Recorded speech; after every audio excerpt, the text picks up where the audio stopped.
Boa noite, Brasília. Boa noite, Brasil. Boa noite, Além Brasil. São 20 horas e 58 minutos, horário de Brasília. Estamos no ar com o nosso encontro semanal com o seu programa ABP TV, falando hoje de perícias administrativas. Para isso, trouxemos dois mais dos que especialistas. Dr. Talvani de Moraes, do Rio de Janeiro. Ele é o maior psiquiatra forense aqui do Brasil. E a doutora Rosilane Rocha, ela está em Foz do Iguaçu. Ela é de Brasília, mas está em Foz do Iguaçu. Ela é conselheira federal do Conselho Federal de Medicina. Antes, nós vamos apresentar um pequeno vídeo sobre esse tema. A área administrativa corresponde aos casos periciais cuja regulamentação se dá através da Lei nº 8.112 de 1990, que dispõe sobre o regime jurídico dos servidores públicos civis da União, das autarquias e das fundações públicas federais. Nas perícias administrativas, as avaliações psiquiátrico-forenses são similares às verificadas nas perícias previdenciárias, aposentadoria por invalidez, exame admissional, contratação de deficiência em candidatos aprovados em concurso público, portadores de necessidades especiais, horário especial para servidor portador de deficiência, isenção de imposto de renda, licença médica, licença para acompanhar familiar doente em tratamento, majoração de vencimentos e readaptação. Muito bom, falei que o tema era bom. Você também pode participar desse programa, sabe como? Põe no ar. Para participar é muito fácil, basta acessar o portal da ABP, www.abp.org.br. Na página de exibição do programa, encontre o formulário do Linha Direta. Coloque o seu nome, o seu e-mail, diga se você é associado ou não da ABP e preencha com a sua mensagem. Participe dos debates ao vivo do programa ABP TV. E eu vou aproveitar esse meio virtual, fazer o nosso primeiro contato com Foz do Iguaçu, falando com a doutora Rosilane Rocha, ela é conselheira federal. Boa noite, doutora. Boa noite, Valdir. Primeiramente, agradecer o convite do nosso presidente, Antônio Geraldo, e cumprimentar também o nosso mestre, professor Talvani, que nos acompanhará no programa de hoje, e a todos os ouvintes.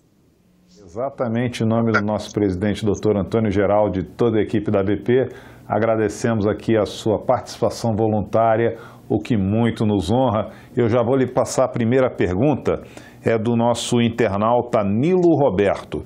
Ele pergunta: as aposentadorias por transtornos mentais podem ser reduzidas percentualmente na população por causa da melhora da eficácia dos tratamentos médicos? Certamente. O tratamento, a assistência médica correta, o tratamento que o paciente adere, sendo corretamente acompanhado pelo médico psiquiatra, pelo médico especialista, ele reduz o agravamento da doença e as pessoas podem voltar a ter as suas vidas normalmente, trabalhar, inclusive com o tratamento adequado. O trabalho ele serve inclusive como também fator terapêutico. E isso vai sim, Valdir, diminuir muito os índices de aposentadorias por invalidez. Rosilane, vamos agora para o Rio de Janeiro para falar com o doutor Talvani de Moraes. Boa noite, doutor. Boa noite, Valdir. Muito obrigado aí pela apresentação. Você exagerou um pouco e pode gerar uma expectativa naqueles que nos assistem, que não corresponde à verdade, né? Eu sou um psiquiatra forense com muita honra, mas temos colegas como a Rosilane, que é do mais alto nível, e temos outros colegas brilhantes por aí, né? Também quero aproveitar, Valdir, e agradecer ao convite,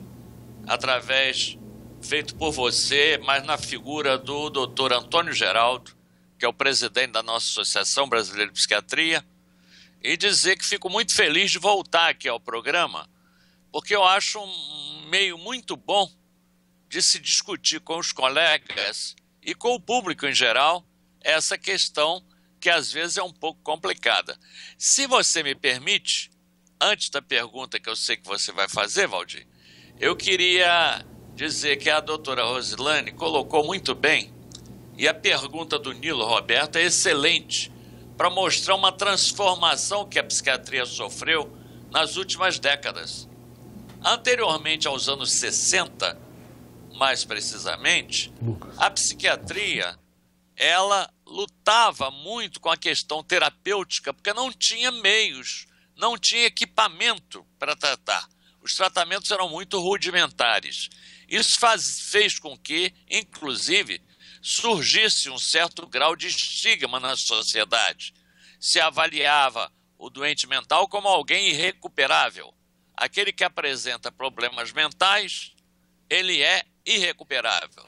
Essa ideia, felizmente, foi caindo em desuso, porque a aquisição dos novos medicamentos, e a pergunta do nosso querido ouvinte tem a ver com isso, e a resposta da doutora Rosilene também, na realidade, os novos medicamentos transformaram a fisionomia da assistência psiquiátrica. Fala-se por aí, né, em reformulação da psiquiatria, mas não é. A reformulação foi da terapêutica psiquiátrica. A psiquiatria é a mesma, sempre foi, e ela trabalha dentro do método médico, né, na apuração do diagnóstico. Mas isso é muito bom que se pergunte, porque as pessoas precisam saber que hoje em dia a internação, o afastamento do doente do seu meio familiar, do seu meio social, é uma excepcionalidade. A regra hoje é o tratamento medicamentoso, fazer com que a pessoa acometida por uma doença mental, ela retorne ao meio social e tenha o seu desempenho adequado. Portanto, a questão das perícias na área exatamente psiquiátrica, ela fez com que se pusesse à mostra que essas pessoas são perfeitamente recuperáveis, tratáveis e podem conviver normalmente com a sociedade. Obrigado, doutor Talvani. Aproveitando a sua conexão, eu vou fazer uma pergunta da telespectadora Flávia Chagas e também gostaria da participação nessa resposta da doutora Rosilane Rocha. Começando pelo senhor, doutor Talvani, a Flávia pergunta: existem indivíduos, né, que simulam doenças e conseguem desonestamente benefícios? E ela completa essa pergunta: os psiquiatras conseguem descobrir essas farsas? Na realidade, o psiquiatra ele não vai descobrir, ele vai utilizar a metodologia, a semiologia, a apuração diagnóstica que a ciência lhe ensina e ele exercita para exatamente afastar, muitas vezes, essa tentativa de simulação. Mas é claro, nós não somos infalíveis. Vamos confessar, eu tenho mais de 50 anos de trabalho nessa área. E aí, Rosilane, confessei a minha idade, né? Mas tudo bem. E eu já fui vítima de pessoas que simulavam muito bem determinados quadros. Eu vou achar que eu não sei psiquiatria? Não. Acontece que, infelizmente, isso acontece. Mas não é só na área psiquiátrica, não.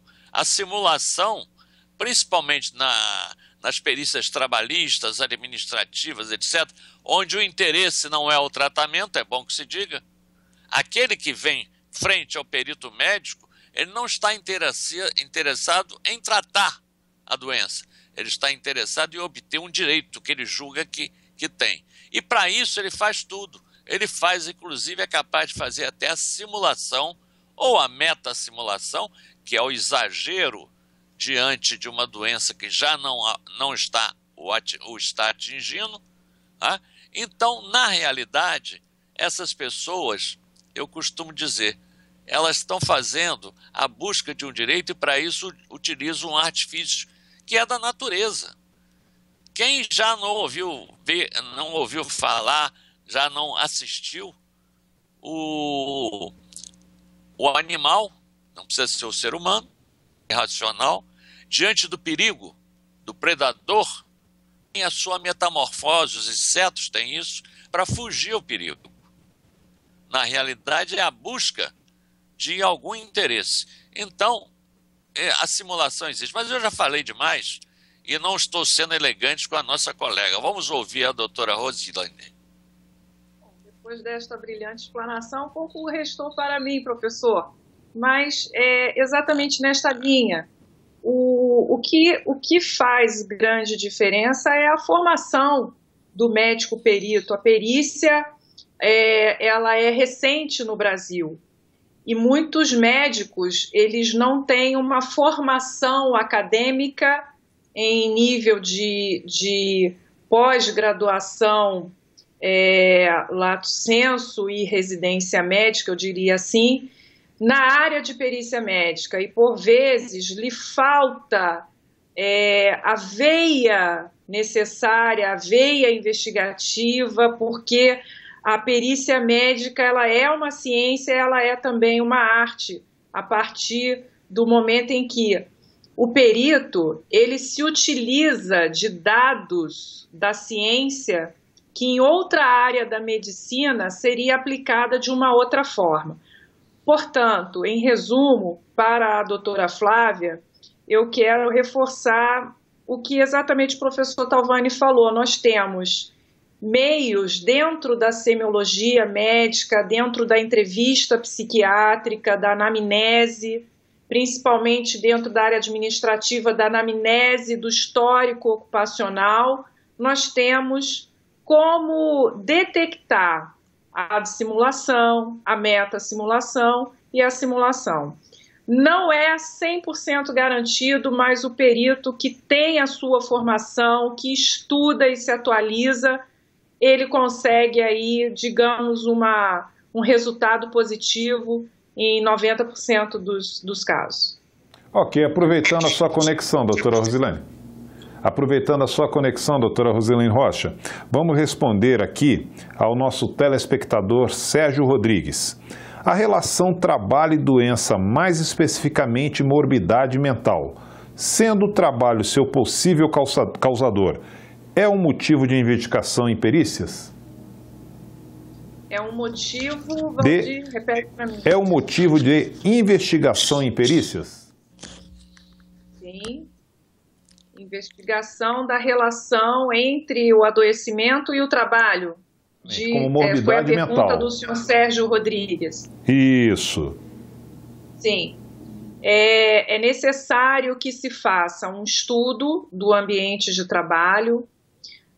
Nós vamos resgatar um pouquinho aqui do que nós chamamos de qualidade de vida no trabalho, que nós vamos conceituar por 3 dimensões: o contexto do trabalho, as condições de trabalho e as relações socioprofissionais. Dentro da organização do trabalho, nós vamos pensar na monotonia, nós vamos pensar no ritmo, na sobrecarga, não na sobrecarga mecânica, mas na sobrecarga de trabalho, nas questões das metas a serem atingidas.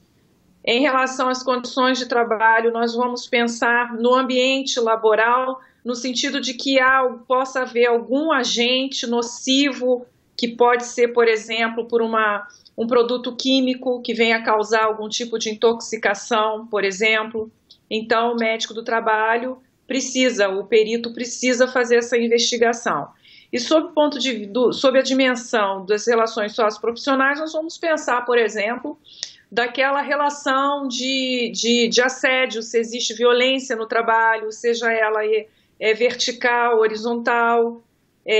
Nós vamos pensar se aquela pessoa está sendo discriminada, se está sofrendo algum tipo de constrangimento, e tudo isso pode, não como um fator causal primário, mas como um fator desencadeador de uma doença latente ou de uma doença em um indivíduo que tem aí a sua predisposição. Então, é sim um motivo para a investigação pericial, para poder fazer o estabelecimento do nexo causal entre a doença mental e o trabalho. Eu gostaria da colaboração do Dr. Talvani para essa resposta também. É possível, Dr. Talvani? Claro, é um prazer. A doutora colocou muito bem, praticamente esgotou o assunto, mas é bom deixar bem claro que a perícia psiquiátrica, e ela afirmou e eu repito, ela necessita de um certo conhecimento do perito acerca das condições psiquiátricas. Por quê? Não é que nós queiramos ser diferentes do restante dos colegas de outras áreas, não. Mas a psiquiatria, ela utiliza uma semiologia muito própria da observação. É através da entrevista, da conversa, da observação direta que nós extraímos elementos para o nosso diagnóstico, diferentemente das especialidades que lidam diretamente com o físico. É muito diferente, por exemplo, um clínico que examina um abdômen, faz percussão, faz palpação, faz radiografias, ressonância magnética, é diferente da semiologia psiquiátrica, que ela está montada em cima da observação e da avaliação subjetiva, é bom que se diga. O observador, que é o psiquiatra, o perito, ele tem que ter um conhecimento muito grande, inclusive, do seu paradigma de referência, sobre o normal e o patológico. Então, esse aspecto é muito importante, achei a pergunta muito interessante, porque, na realidade, vamos buscar o quê? Se existe alteração mental, emocional da pessoa, se há um nexo relativamente ao local, ao tipo de trabalho, como a doutora muito bem explicou, e, finalmente, se esse nexo é causal ou é consequência circunstancial, não importa, mas se ele tem papel importante no desencadeamento do mal. Nessa hipótese, porque muitas vezes nós vamos, dentro de uma ação civil, por exemplo, não só da trabalhista, mas da civil, vamos cobrar a responsabilidade da empresa, vamos cobrar a responsabilidade do empregador. Isso é muito sério, porque isso demanda uma atenção muito especial e observação muito acurada por parte do perito psiquiatra. Muito obrigado, doutor Talvani. Aproveite a sua conexão. Vamos responder aqui ao Gilberto Manso. Ele faz uma pergunta interessante. Ele pergunta se todo médico especializado em psiquiatria poderá ser nomeado perito. Em princípio, a regra legal inclusive, não precisa nem ser especialista. A doutora, que é conselheira do Conselho Federal de Medicina, sabe que o próprio Conselho Federal de Medicina, e isso é motivo, às vezes, de estranheza do leigo, o fato de ser graduado, de ser formado em medicina, autoriza o médico a atuar e avaliar todas as especialidades. É claro que hoje, com a complexidade que a medicina assumiu, as pessoas fazem a sua especialização, a sua pós-graduação, muitas vezes vão até fazer doutorado, mestrado, etc. Por quê? Porque o próprio profissional quer se aprimorar naquela área. É o caso da psiquiatria. A psiquiatria se faz residência, se faz prova para especialidade na Associação Brasileira de Psiquiatria, ou seja, há um aprimoramento. Mas é importante dizer, por que eu estou assinalando isso? Porque eu sou membro da Câmara Técnica de Perícias Médicas do Conselho Regional de Medicina do Rio de Janeiro. E, frequentemente, esse questionamento é feito pelas pessoas que se submeteram à perícia e não ficaram, evidentemente, satisfeitas com o resultado da perícia. Isso é muito comum. Elas vão ao conselho questionando que o médico ou a médica que fez o exame na qualidade de perito não é especialista em psiquiatria. Isso não impede. Eu costumo usar, inclusive, até nos meus pareceres, o paradigma muito mais acessível a todas as pessoas, que é o seguinte: o advogado, ao se graduar e se submeter ao exame da ordem, ele sai com o título de advogado e poderá atuar como criminalista, como área civil, área trabalhista, qualquer área. É claro que ele, pretendendo um aprimoramento, ele vai se dedicar a uma determinada área. Mas nada impede que o advogado A possa atuar no momento no crime e no momento X ou Y na ação civil ou na ação trabalhista. Então, o médico também. O Conselho tem, inclusive, já julgados nesse sentido, o Conselho Federal, para mostrar que o médico pode funcionar como perito. Eu apenas sempre recomendo aos colegas, nas palestras que faço, nos cursos, como tenho certeza que a doutora Rosilane também faz, é que o colega que pretender ser perito psiquiatra deve, em primeiro lugar, se preparar como perito, porque não basta ter o conhecimento da matéria. A perícia é um aprimoramento a mais. E segundo, que ele se especialize naquela matéria que ele deseja, naquela especialidade que ele deseja periciar. Porque a relação terapêutica, médico-paciente, não é a mesma relação perito-periciando. A relação é diferente. Como eu falei há pouco, quem vai ao médico se queixando de uma dor, pretende o quê? Que o médico diagnostique a razão daquela dor e o medique. Então, o projeto de médico e de paciente é único, é alcançar o êxito da cura. Diferentemente de perito e periciando. Alguém que vai ao perito se queixando de determinado mal, ele pode estar, há pouco falamos, simulando, mas vamos imaginar que não esteja. Ele vai exagerar, por quê? Porque ele está buscando não tratamento, ele está buscando um direito.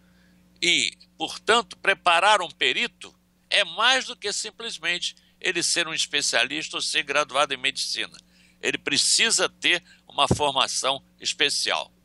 Muito obrigado, doutor Talvani de Moraes. São 21h19, horário de Brasília. Nós vamos fazer um breve intervalo comercial para os nossos participantes poderem tomar uma água também. Já voltaremos. Aproveite esse tempo, mande a sua pergunta, mande a sua contribuição. Nosso tema hoje, perícias administrativas. Quem está conosco, doutor Talvani de Moraes, direto do Rio de Janeiro e direto de Foz do Iguaçu, doutora Rosilane Rocha. Já volta a ABP TV.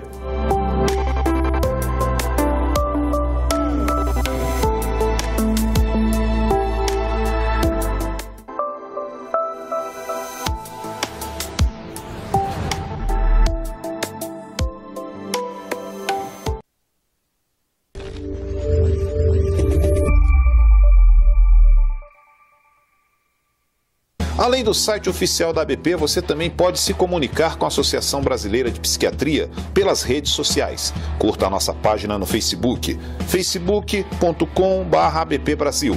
O endereço para você nos seguir no Twitter é @abpsiquiatria. No Instagram, curta as nossas fotos no @abpbrasil. Fique por dentro das novidades da ABP.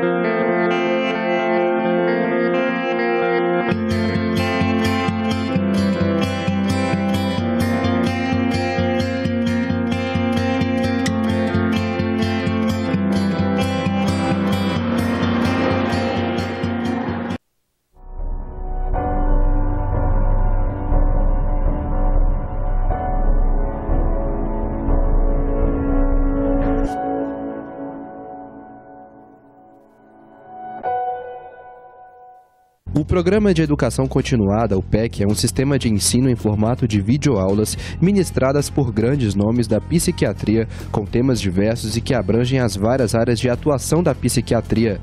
O conteúdo é selecionado e aprovado pela Associação Brasileira de Psiquiatria, a ABP. Todo associado KIT pode assistir às aulas em qualquer computador do mundo e a qualquer hora. Associe-se à ABP e aproveite esta e outras oportunidades.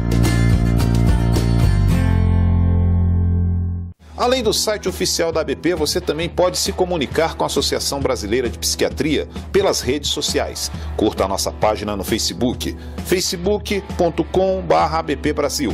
O endereço para você nos seguir no Twitter é @abpsiquiatria. No Instagram, curta as nossas fotos no @abpbrasil. Fique por dentro das novidades da ABP.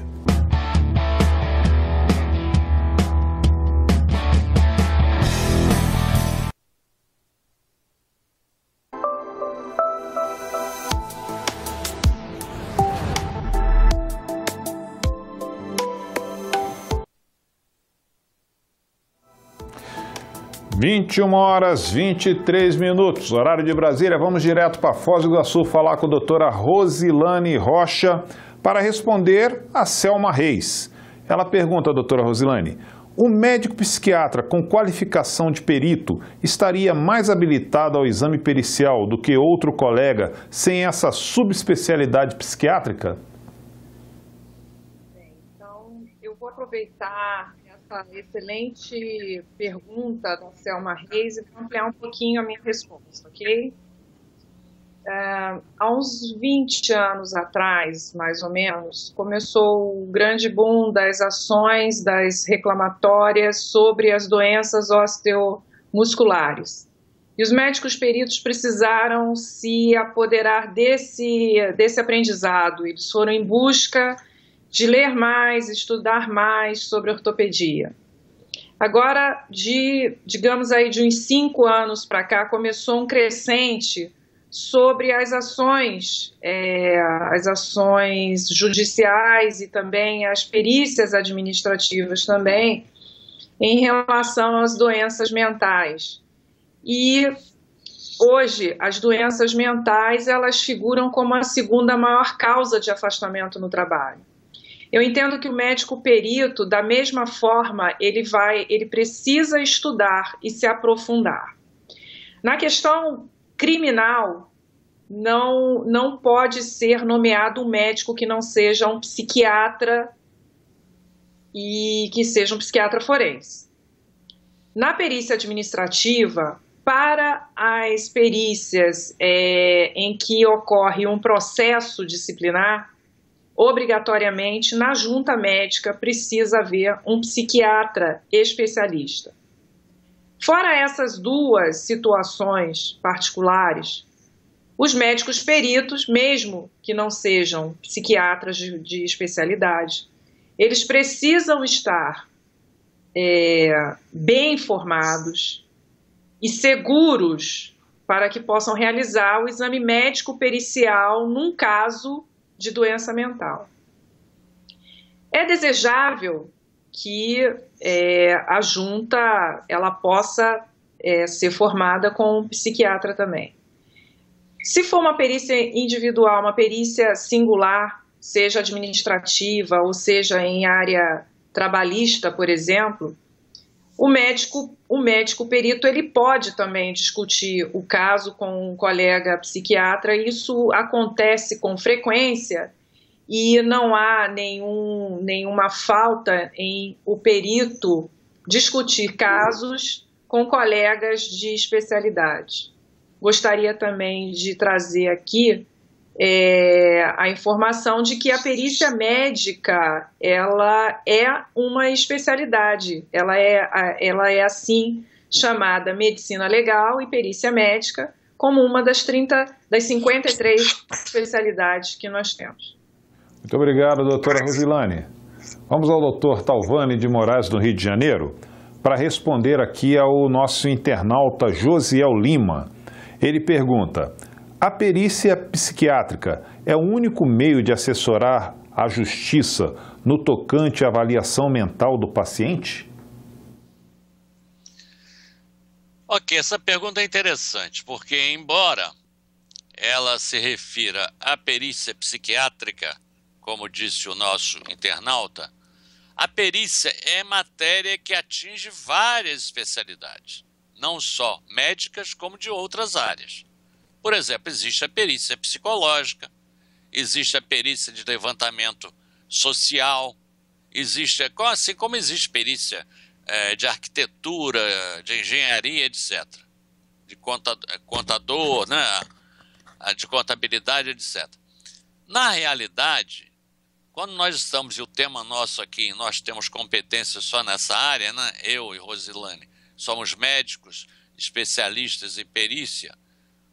Na área médica, o desejável, como foi dito aqui, é que ele seja psiquiatra para fazer a avaliação, mas ele pode se socorrer de outros profissionais afins da área psiquiátrica. Por exemplo, nada impede que eu possa pedir, como perito louvado do juiz, que eu possa pedir ao juiz que ele determine que seja feito um exame complementar, por exemplo, de ordem psicológica, que possa haver um levantamento social, porque alguns casos psiquiátricos são tão complicados para o diagnóstico que muitas vezes a gente só vai aclarar a situação levantando toda a história pessoal e da família e familiar para poder chegar a uma conclusão.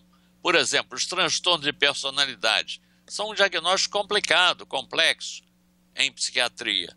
Então, todas as áreas que podem convergir na elucidação do comportamento humano, elas são bem-vindas.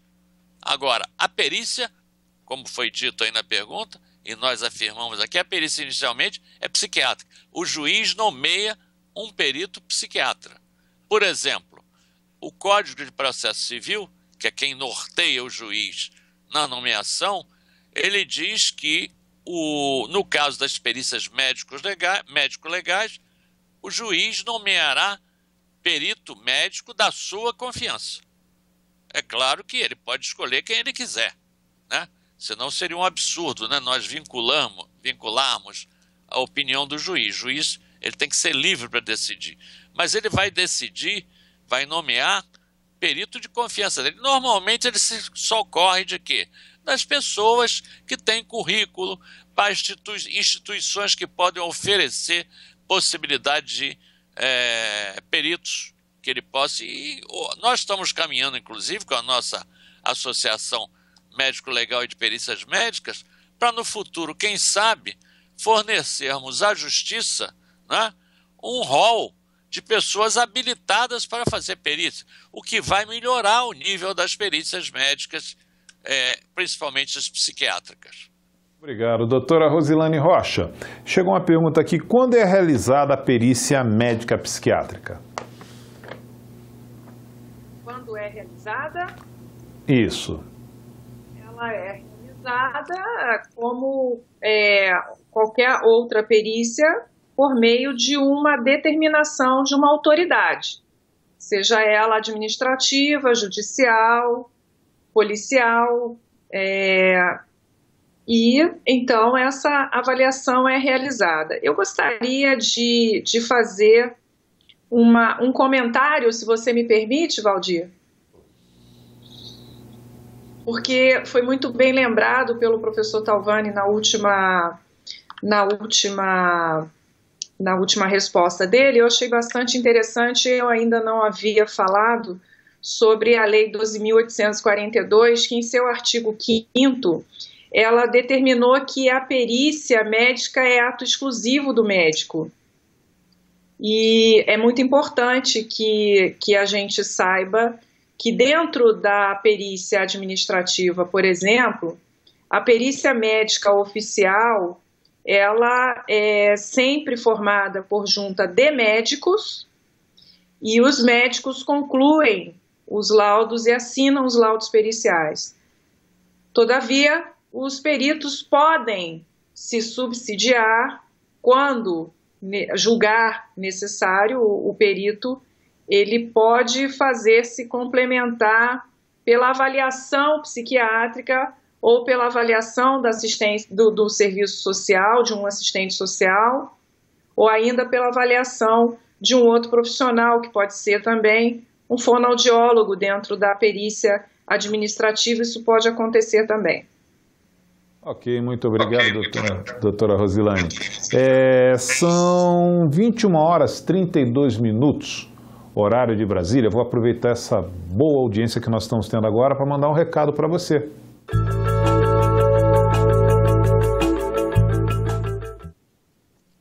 O nome dos vencedores das 3 inscrições cortesias para o evento científico Esquizofrenia, Patologia do Programa de Educação Continuada PEC presencial, organizado pela ABP em parceria com a Associação Psiquiátrica de Brasília, no dia 21 de maio no Sindicato dos Médicos aqui em Brasília, Distrito Federal.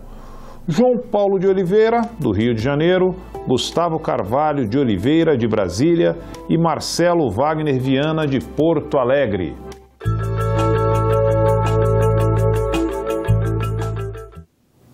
Recado dado, nosso programa está chegando ao final. Eu gostaria de chamar o Dr. Talvani de Moraes, direto do Rio de Janeiro, para suas considerações finais e mais uma brilhante apresentação no nosso programa. Obrigado, Valdir. Você sempre exagerando, é meu amigo mesmo, né? Não, na realidade, eu fiquei muito feliz aqui de participar desse programa, principalmente pela presença da doutora Rosilane, que é uma expert, uma especialista do mais alto nível, e principalmente pela audiência, pelas pessoas que se interessaram, colegas que se interessaram em perguntar. Porque nós que vivemos na perícia, nós queremos estimular os colegas exatamente para que eles busquem, né, se preparar para fazer as perícias, etc., que é uma atividade fascinante. Eu, em 1968, me apaixonei pela perícia e estou com ela até hoje. Quer dizer, é um casamento interminável. Então, muito obrigado a você, Valdir. Obrigado à doutora Rosilane pela parceria e obrigado àqueles que nos fizeram perguntas e nos assistiram. Uma boa noite a todos. Ok, doutora Rosilane Rocha, suas considerações finais por essa brilhante apresentação aqui no nosso programa no dia de hoje. Agradecer a oportunidade. Aqui está bastante frio, mas eu consigo sentir aí o calorzinho dessa nossa boa conversa aqui. É sempre muito importante disseminar o conhecimento, poder contribuir para a formação dos colegas. Nós estamos seguindo sempre à disposição da ABP, sempre à disposição para colaborar com qualquer tipo de evento científico, acadêmico, porque, como eu disse, o importante é contribuir para a formação. Assim, nós teremos cada vez mais melhores médicos peritos melhor formados. Esta é a intenção. Eu deixo um abraço grande, agradeço a honra de participar do programa logo com o professor Talvani. Muito obrigada. Ok. Em nome do nosso presidente, doutor Antônio Geraldo, de toda a diretoria, de toda a equipe da ABP, eu agradeço de coração a participação do Dr. Talvani de Moraes e da doutora Rosilane Rocha. Agradeço também a equipe de comunicação da ABP que faz com que esse programa chegue até você todas as segundas-feiras. Mas agradeço principalmente a você que enviou a sua pergunta, que fez a sua contribuição, valorizando cada vez mais esse órgão de comunicação e ensino que a ABP proporciona a todos. Estaremos de volta na próxima segunda-feira, às 21 horas, ao vivo, direto do nosso estúdio aqui da ABP TV. Tenham todos uma semana super vitoriosa. Até a próxima!